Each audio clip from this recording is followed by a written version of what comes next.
Assalamualaikum warahmatullahi wabarakatuh. Perkenalkan, nama saya Yolan Fahroni Ramadan dengan NIM 210320061, jurusan Agribisnis, Fakultas Pertanian, Universitas Malikus Saleh. Di sini, tujuan saya dalam membuat video ini adalah untuk memenuhi salah satu tugas dari mata kuliah Agribisnis Perkebunan kelas 7B. Di sini saya akan menjelaskan fase tanaman menghasilkan atau TM pada kebun kelapa sawit. Baik, saya akan langsung saja masuk kepada penjelasannya. Tanaman menghasilkan atau TM pada perkebunan kelapa sawit dimulai setelah tanaman berusia sekitar 3-4 tahun sejak penanaman. Pada fase ini, pohon sawit sudah mulai menghasilkan buah yang cukup untuk dipanen secara ekonomis. Masa produktif ini bertahan hingga usia 25-30 tahun, tergantung dari pemeliharaan dan kondisi lingkungan. Secara umum, terdapat 3 fase penting dalam tanaman menghasilkan. Yang pertama adalah fase awal. Fase awal ada pada tahun ke-4 hingga pada tahun ke-8. Dan pada fase ini, produksi buah meningkat secara bertahap. Yang kedua itu ada fase produktivitas puncak, yaitu pada tahun ke-8 hingga tahun ke-18.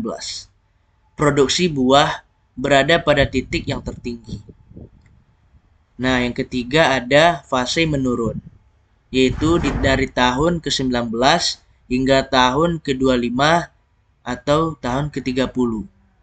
Pada fase ini, produksi mulai menurun akibat faktor usia tanaman. Pemeliharaan tanaman menghasilkan atau TM. Pemeliharaan TM mencakup berbagai kegiatan yang bertujuan untuk memaksimalkan produksi dan menjaga kesehatan tanaman agar tetap produktif selama masa hidupnya. Setiap aspek pemeliharaan dilakukan secara teratur dan terukur. Pemupukan.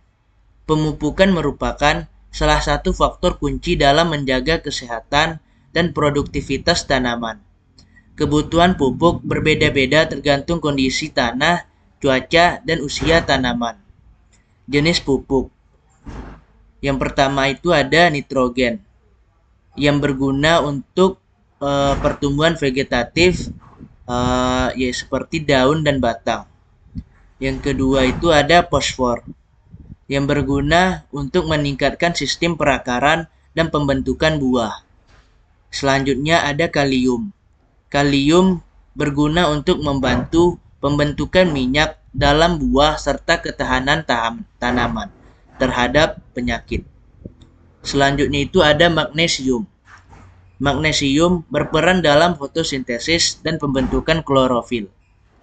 Kalsium berguna untuk menjaga keseimbangan nutrisi dalam tanah dan memperkuat dinding sel tanaman. Yang terakhir ada suplemen mikronutrien seperti boron, seng, tembaga, dan mangan. Diberikan sesuai kebutuhan berdasarkan analisis tanah dan daun. Jadi, pada pemupukan ini juga ada metodenya. Baik, saya akan menjelaskan metode dalam pemupukan ini. Yang pertama, pemupukan dilakukan 2-4 kali per tahun, tergantung pada kondisi tanah dan analisis daun. Aplikasi pupuk bisa dilakukan secara manual menggunakan tenaga kerja dengan menaburkan pupuk di sekitar pangkal pohon atau cincin pupuk. Atau juga bisa dengan bantuan mekanisasi jika skala perkebunan besar. Penggunaan pupuk anorganik seperti urea, MOP, atau muriate of potash, TSP atau triple super phosphate, dan dolomit disesuaikan dengan kebutuhan. Pupuk organik, tandan kosong atau janjang kosong yang telah digunakan di pabrik, pengolahan seringkali dikembalikan ke kebun untuk dijadikan pupuk organik. Ini membantu menambah unsur hara ke dalam tanah. Pada masa tanaman menghasilkan atau TM, dosis pemupukan disesuaikan dengan umur tanaman, kondisi tanah, dan hasil analisis daun. Berikut adalah panduan umum pemupukan tanaman kelapa sawit berdasarkan usia tanaman per tahun selama fase tanaman menghasilkan atau TM. Umur 4-10 tahun, yaitu awal pada fase TM. Pertama ada nitrogen, 1,5 sampai dengan 2,5 kg per pohon per tahun. Kedua, ada fosfor, 0,3 sampai 0,6 kg per pohon per tahun dalam bentuk TSP. Kalium, 1 sampai 3,5 kg pohon per tahun dalam bentuk MOP. Magnesium, 0,5 sampai 1 kg per pohon per tahun dalam bentuk dolomit. Kalsium, 1 sampai 2 kilo per pohon per tahun dari dolomit. Dan terakhir ada suplemen mikronutrien, bergantung pada hasil analisis tanah dan daun yang biasanya diaplikasikan dalam jumlah kecil, seperti boron 50 sampai 150 gram per pohon, seng 50 sampai 100 gram per pohon. Umur 10 sampai 20 tahun pada fase produktivitas maksimal. Nitrogen 2 sampai 3 kg per tahun per pohon per tahun. Fosfor 0,5 sampai 1 kg per pohon per tahun dalam bentuk TSP.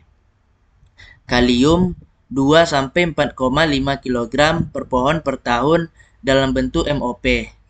Magnesium 0,75 sampai 1,5 kg per pohon per tahun dalam bentuk dolomit. Kalsium 1 sampai 2,5 kg per pohon per tahun dari dolomit. Suplemen mikronutrien tetap mengikuti hasil analisis daun dan tanah. Umur 20 tahunan lebih menjelang replanting. Nitrogen 1,5 sampai 2 kg per pohon per tahun. Fosfor 0,5 sampai 0,3 sampai 0,5 kg per pohon per tahun dalam bentuk TSP.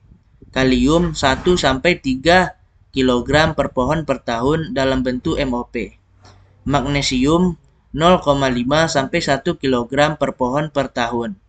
Kalsium 1 sampai 2 kg per pohon per tahun. Suplemen mikronutrien, aplikasi dapat dikurangi jika produktivitas menurun. Selanjutnya itu ada pemupukan organik. Tandan kosong yang diaplikasikan di sekitar pohon sebagai mulsa untuk menambah bahan organik.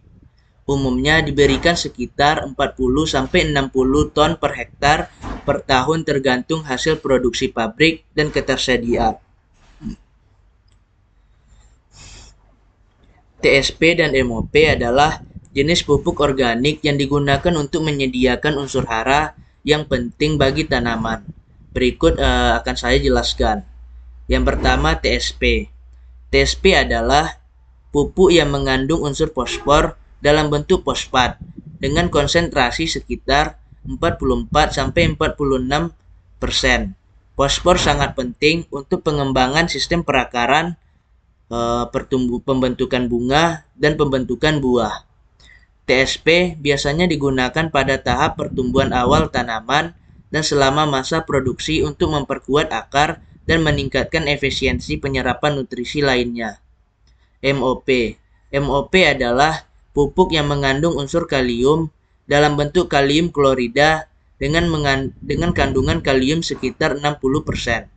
Kalium membantu tanaman dalam pembentukan buah, meningkatkan kualitas hasil panen, dan memperkuat daya tahan tanaman terhadap penyakit serta kondisi cuaca ekstrim. MOP umumnya digunakan pada tanaman menghasilkan TM untuk mendukung pertumbuhan buah dan meningkatkan kandungan minyak pada tanaman kelapa sawit.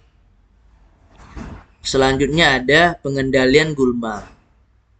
Pengendalian gulma sangat penting untuk mencegah tanaman saingan yang bisa mengambil nutrisi, air, dan cahaya dari kelapa sawit. Gulma juga bisa menjadi sarang bagi hama. Metode dalam pengendalian gulma yaitu yang pertama secara manual, dilakukan dengan cara penyiangan menggunakan sabit atau alat mekanis. Yang kedua itu ada dengan cara kimiawi. Penggunaan herbisida seperti paraquat dan glifosate untuk membunuh gulma di sekitar tanaman kelapa sawit. Pengendalian gulma secara kimia, herbisida digunakan untuk mengendalikan gulma secara efektif, terutama di sekitar piringan pohon, area sekitar pangkal pohon kelapa sawit. Penggunaan herbisida diukur berdasarkan dosis per hektar. Jenis herbisida dan dosisnya. Yang pertama, paraquat, herbisida kontak, yang berfungsi untuk membunuh gulma daun lebar dan rumput-rumputan secara cepat dengan cara kontak langsung. Aplikasi yang digunakan 2-3 kali per tahun tergantung pada tingkat pertumbuhan gulma. Paraquat diaplikasikan di sekitar piringan atau jalur jalan pada tanaman berumur muda dan dewasa. Yang kedua ada glyphosate atau herbisida sistemik. Fungsinya yaitu berfungsi untuk membunuh gulma daun lebar dan rumput hingga ke akar dengan cara sistemik atau diserap oleh tanaman dan mematikan seluruh bagian. Pengaplikasiannya adalah dengan cara digunakan 2-3 kali per tahun tergantung pada kondisi gulma. Dosis yang lebih tinggi dapat digunakan jika gulma sudah parah. Glifosate efektif dalam membersihkan area sekitar piringan pohon atau jalur di antara barisan tanaman. Metsulfuron metil atau herbisida sistemik selektif. Ini berfungsi untuk sangat efektif terhadap gulma daun lebar dan semak, serta beberapa spesies rumput. Pengaplikasiannya biasanya digunakan 1-2 kali per tahun, terutama di area dengan investasi gulma semak dan rerumputan yang lebih kuat. Yang keempat ada aminopiralit atau herbisida sistemik yang berfungsi sangat efektif untuk mengendalikan gulma keras seperti semak dan perdu yang sulit diberantas oleh herbisida biasa. Pengaplikasiannya adalah dengan cara digunakan 1-2 kali per tahun pada area investasi gulma semak berat. Frekuensi aplikasi berdasarkan umur tanaman. Yang pertama itu ada herbisida kontak, digunakan untuk membunuh gulma secara cepat pada tahap vegetatif awal. Paraquat 20% SL 1,5-2,5 liter per hektar per aplikasi. Glufosinate amonium 2-3 liter per hektar. Herbisida sistemik digunakan untuk pengendalian gulma yang memiliki akar dalam atau sulit mati dengan herbisida kontak. Glyphosate 41% SL 2-4 liter per hektar per aplikasi. Aplikasi herbisida dilakukan 2-4 kali per tahun, tergantung pada tingkat pertumbuhan gulma dan intensitas investasi gulma di lahan. Pada umur 10-20 tahun, pada produktivitas maksimal. Herbisida kontak, paraquat 1,5-2 liter per hektar. Glufosinate amonium 2-3 liter per hektar. Herbisida sistemik, glyphosate 3-4,5 liter per hektar tergantung pada kondisi gulma. Penggunaan herbisida kimia harus disesuaikan dengan kondisi pertumbuhan gulma. Pada umur ini, gulma cenderung lebih mudah dikendalikan karena kanopi pohon kelapa sawit mulai lebih rapat dan mengurangi cahaya sampai ke tanah, sehingga menghambat pertumbuhan gulma. umur 20 tahun lebih atau menjelang replanting. Herbisida kontak. Paraquat 1-2 liter per hektar. Glufosinate amonium 1,5-2,5 liter per hektar. Herbisida sistemik.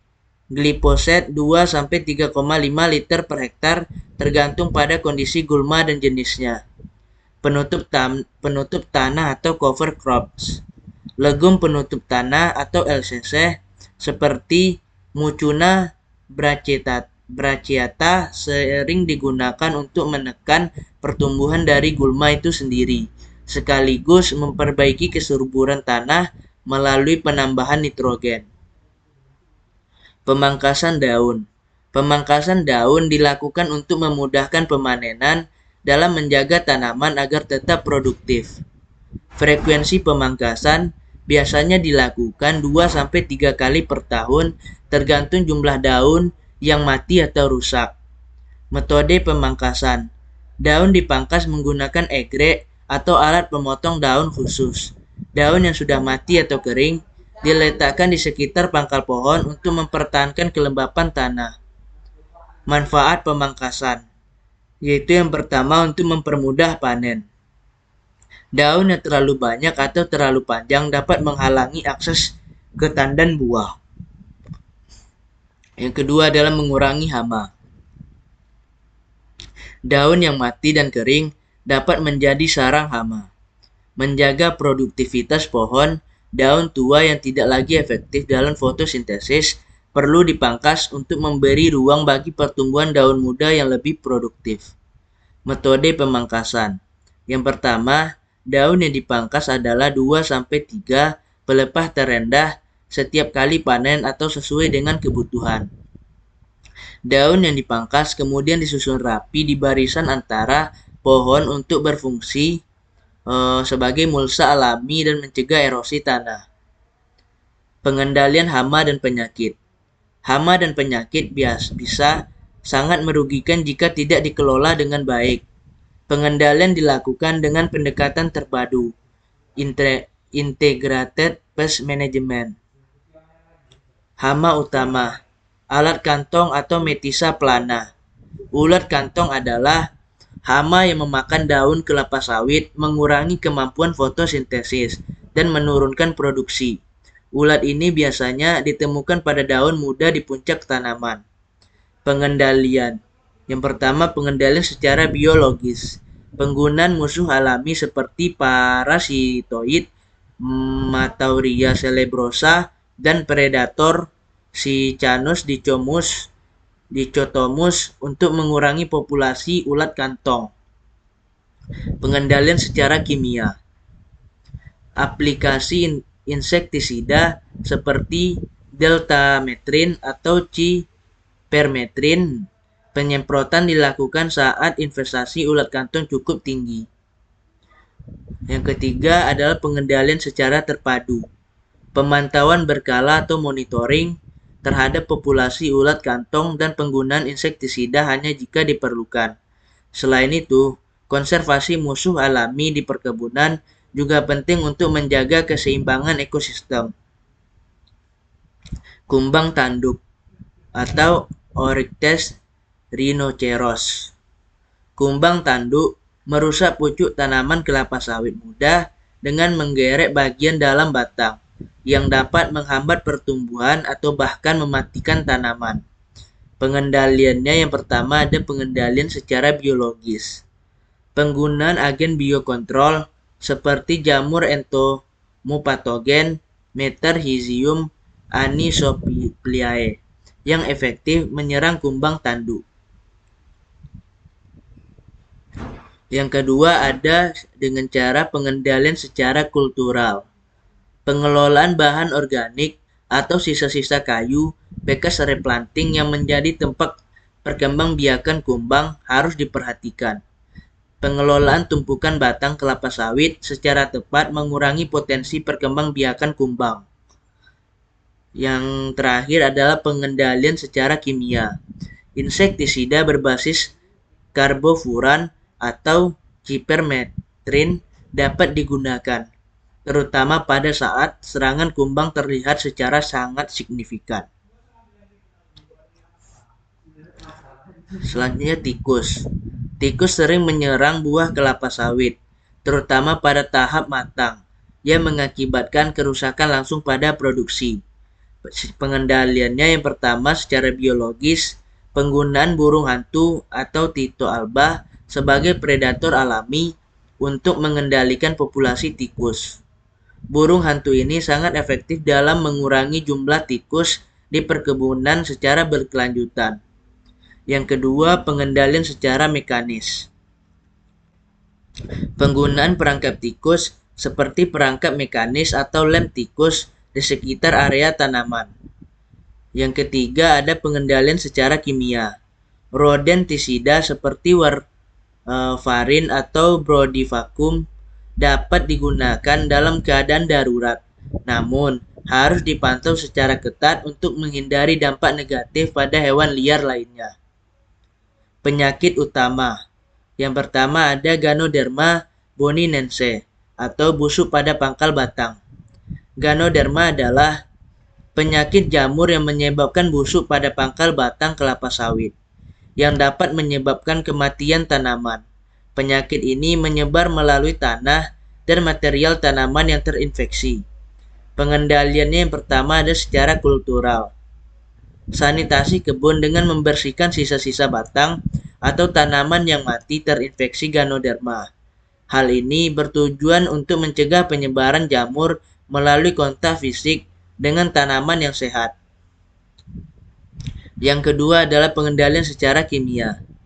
Penggunaan fungisida seperti hexaconazole atau Trichoderma harzianum dapat diaplikasikan sebagai upaya pengendalian.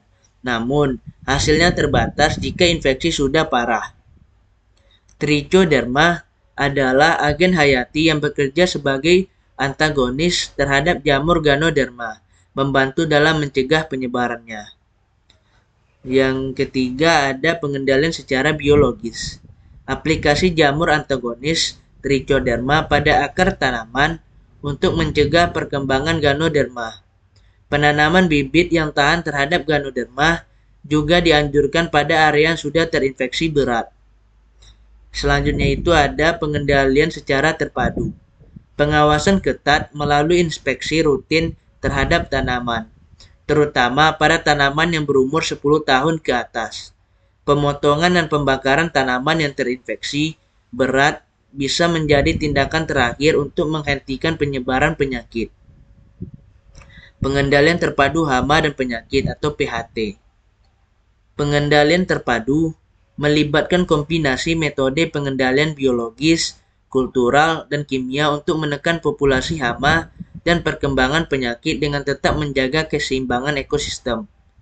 Monitoring rutin terhadap hama dan penyakit di perkebunan serta penerapan strategi pengendalian di berkelanjutan akan memberikan hasil yang lebih optimal.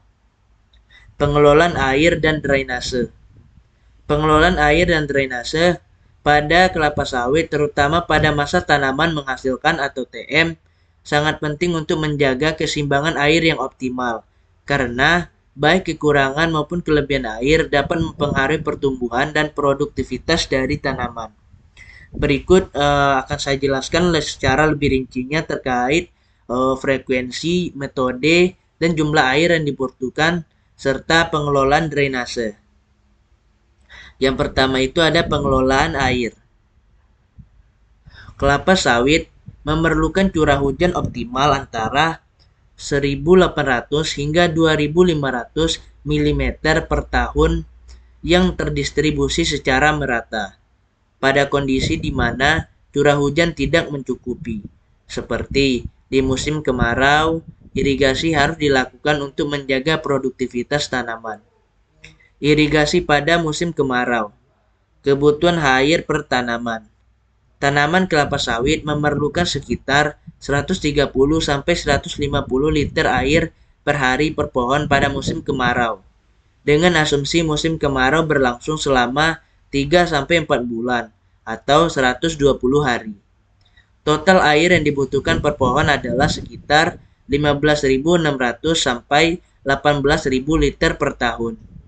Sistem irigasi yang digunakan: irigasi tetes atau drip irrigation. Efisien karena air diberikan langsung ke akar tanaman dalam jumlah kecil tetapi terus-menerus. Irigasi ini meminimalkan pemborosan air, terutama di lahan yang kering. Frekuensi dijalankan setiap hari selama musim kemarau. Irigasi sprinkler atau sprinkler irrigation.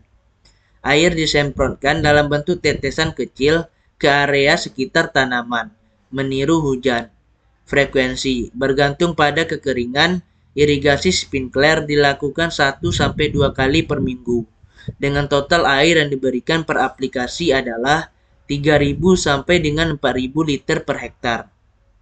Frekuensi irigasi berdasarkan kondisi tanah. Lahan kering atau berpasir, irigasi diperlukan lebih sering dengan frekuensi 2-3 kali seminggu atau bahkan lebih. Lahan gambut atau tanah liat, lahan ini memiliki daya simpan air yang lebih tinggi, sehingga irigasi mungkin hanya diperlukan 1-2 kali per minggu selama musim kemarau.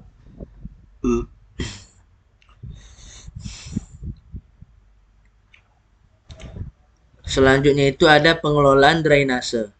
Pengelolaan drainase yang baik sangat penting untuk mencegah genangan air yang bisa menyebabkan kondisi anaerob atau kekurangan oksigen pada akar, menghambat pertumbuhan tanaman, dan memicu serangan penyakit seperti ganoderma.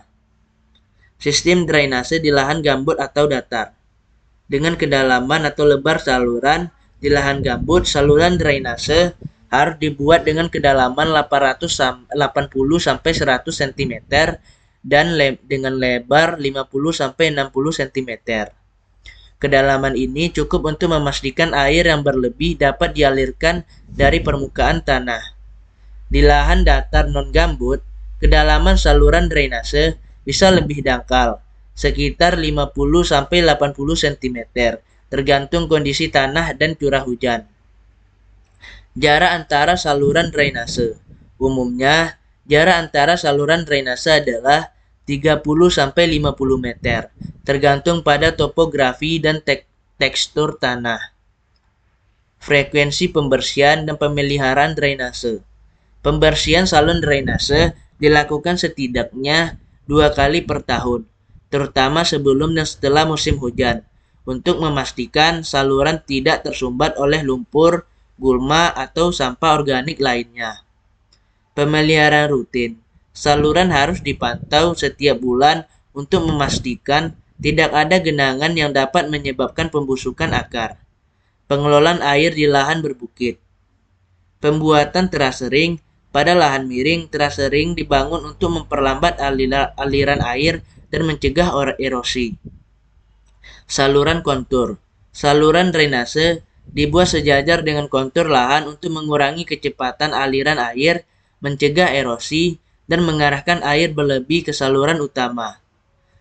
Selanjutnya itu ada penggunaan kolam penampungan atau water reservoirs. Penampungan air hujan. Di beberapa perkebunan, kolam penampung air dibangun untuk menampung air hujan yang dapat digunakan selama musim kemarau. Kapasitas penampungan, yaitu kolam biasanya didesain untuk menampung air dengan kapasitas 10.000 sampai 20.000 meter kubik per hektar, tergantung kebutuhan irigasi kebun.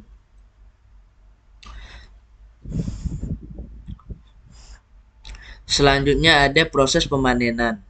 Pemanenan kelapa sawit memerlukan teknik yang baik untuk memastikan hasil buah optimal dan mencegah kerusakan pada pohon. Kriteria kematangan buah. Tandan buah segar atau TBS harus dipanen pada saat buah sudah matang sempurna untuk mendapatkan hasil minyak sawit yang maksimal. Indikasi kematangannya itu warna buah berubah menjadi merah orange terang, 5-10% berondolan, atau buah kecil yang lepas dari tandan, sudah jatuh di sekitar tandan.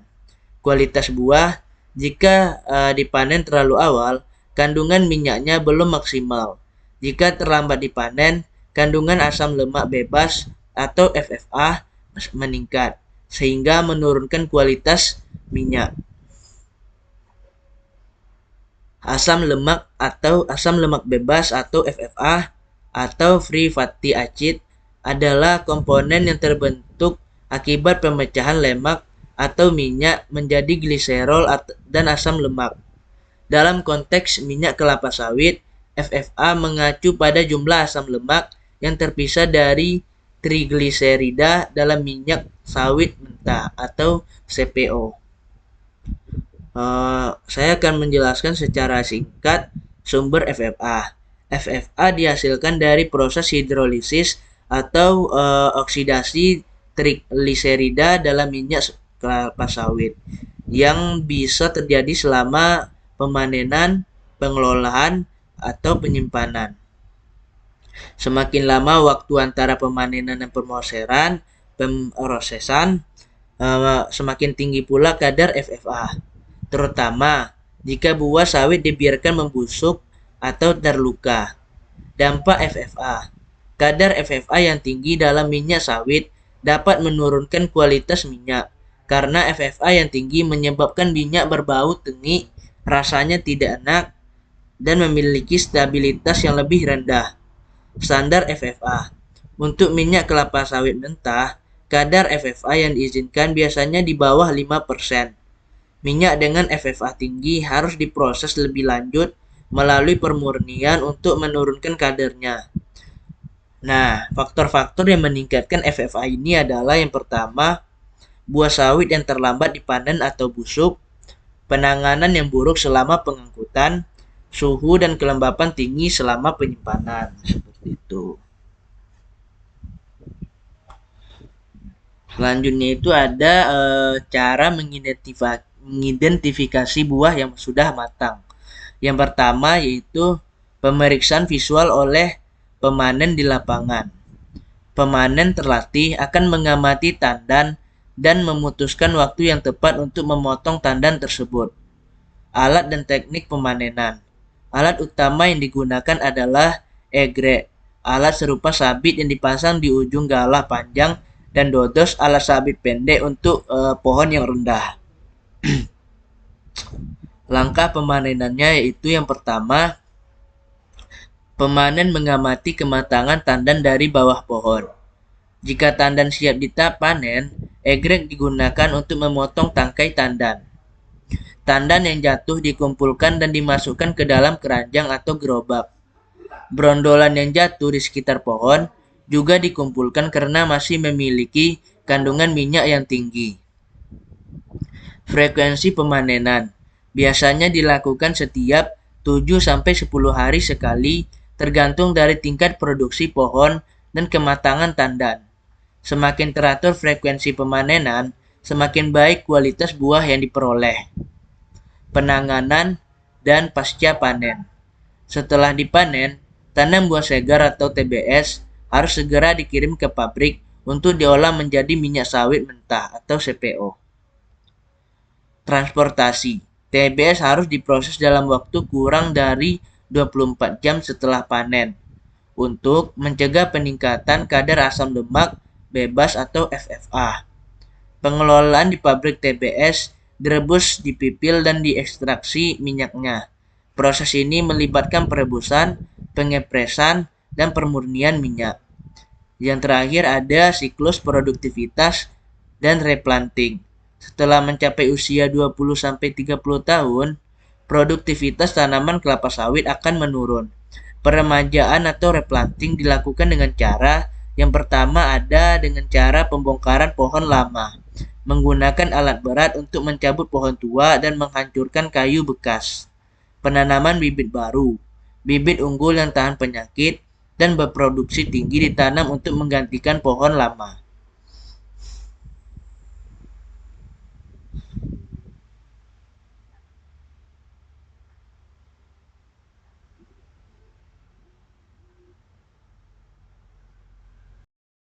Nah, tadi saya sudah menjelaskan fase tanaman menghasilkan.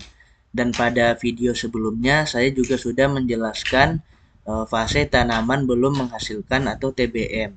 Sekarang saya akan menjelaskan perbedaan dari keduanya.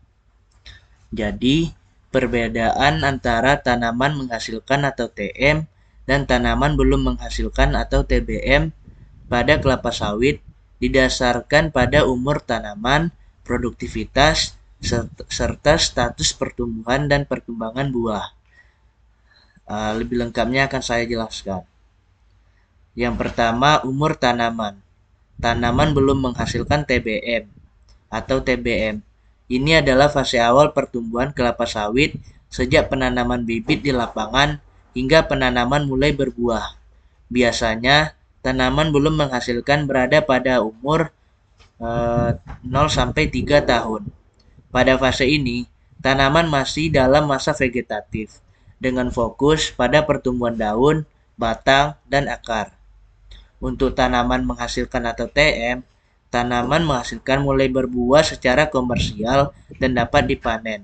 Pada fase ini biasanya dimulai setelah tanaman berumur 3-4 tahun, tergantung pada varietas dan kondisi lingkungan. Setelah memasuki fase TM, pohon kelapa sawit akan menghasilkan buah secara terus-menerus selama sekitar 20-25 tahun, dengan puncak produktivitas pada umur 8-15 tahun. Produktivitas tanaman yang belum menghasilkan atau TBM. Pada masa produktivitas tidak ada produksi buah yang dapat dipanen secara komersial selama fase TBM. Meskipun bunga atau buah kecil mungkin muncul pada umur 2-3 tahun, hasilnya belum cukup untuk dipanen. Pada tanaman menghasilkan atau TM, pohon mulai menghasilkan dandan buah segar atau TBS secara konsisten dan bisa dipanen. Produksi awal mungkin masih rendah, tetapi akan meningkat seiring bertambahnya usia tanaman hingga mencapai puncak pada usia 8-15 tahun. Pada pemeliharaan, pada fase tanaman belum menghasilkan atau TBM, pemeliharaan lebih difokuskan pada perawatan pertumbuhan tanaman, seperti pemupukan untuk pertumbuhan vegetatif, pengendalian gulma, serta perawatan kesehatan tanaman agar dapat berkembang dengan baik hingga mencapai fase menghasilkan. Pemupukan dan pemangkasan dilakukan untuk mendorong pertumbuhan yang optimal, tetapi tidak ada kegiatan panen. Pada tanaman menghasilkan atau TM, fokus pemeliharaan bergeser pada peningkatan produksi buah. Selain pemupukan dan pengendalian hama, kegiatan panen buah dilakukan secara berkala, biasanya setiap 10-14 hari. Pemeliharaan intensif melibatkan pengelolaan tanaman yang sudah berproduksi untuk menjaga tingkat produksi yang optimal, termasuk pemangkasan daun tua, pemupukan untuk mendukung produksi buah, serta penanganan hama dan penyakit. Peran ekonomi pada tanaman belum menghasilkan atau TBM. Pada fase ini, tanaman belum memberikan keuntungan ekonomi karena belum ada produksi buah yang dapat dipanen. Perkebunan masih berada dalam tahap investasi dengan biaya pemeliharaan yang cukup tinggi, tanpa adanya penghasilan dari penjualan buah. Pada tanaman menghasilkan atau TM, tanaman mulai memberikan hasil ekonomi berupa buah yang bisa dipanen dan diolah menjadi minyak kelapa sawit. Pada fase ini, perkebunan mulai memberikan pendapatan yang signifikan. Produktivitas optimal akan memberikan keuntungan yang jauh lebih besar. Fase pertumbuhan pada tanaman belum menghasilkan atau TBM. Tanaman masih berada dalam fase pertumbuhan vegetatif dengan fokus pada pengembangan batang, akar, dan daun. Tanaman akan terus membesar dan mempersiapkan diri untuk masuk ke fase reproduktif. Para tanaman menghasilkan atau TM. Pada fase ini, tanaman memasuki fase reproduktif, di mana energi dialokasikan untuk pembentukan buah, bunga, dan buah. Pertumbuhan vegetatif tetap berlangsung, tetapi fokus utamanya adalah pada produksi buah. Selanjutnya itu ada pada pengelolaan hama dan penyakit. Pada tanaman belum menghasilkan atau TBM, Hama dan penyakit tetap harus dikendalikan, tetapi resikonya cenderung lebih rendah dibandingkan tanaman menghasilkan. Pemantauan lebih difokuskan pada kesehatan umum tanaman untuk memastikan tanaman dapat tumbuh secara optimal. Tanaman pada tanaman menghasilkan atau TM. Pada fase ini, pengelolaan hama dan penyakit lebih intensif karena tanaman menghasilkan buah dan serangan hama atau penyakit dapat berdampak langsung pada produktivitas dan kualitas buah. Perhatian khusus diberikan pada tandan buah segar atau TBS dan bagian tanaman lainnya yang mempengaruhi produksi. Baik, itu saja sudah saya jelaskan tentang fase tanaman menghasilkan atau TM. Dan saya juga sudah menjelaskan perbedaan tanaman belum menghasilkan dengan fase tanaman menghasilkan atau TM. Baik, mungkin sekian saja penjelasan dari saya kali ini. Jika ada salah dan janggalnya, saya mohon maaf. Wabillahi taufiq wal hidayah. Assalamualaikum warahmatullahi wabarakatuh.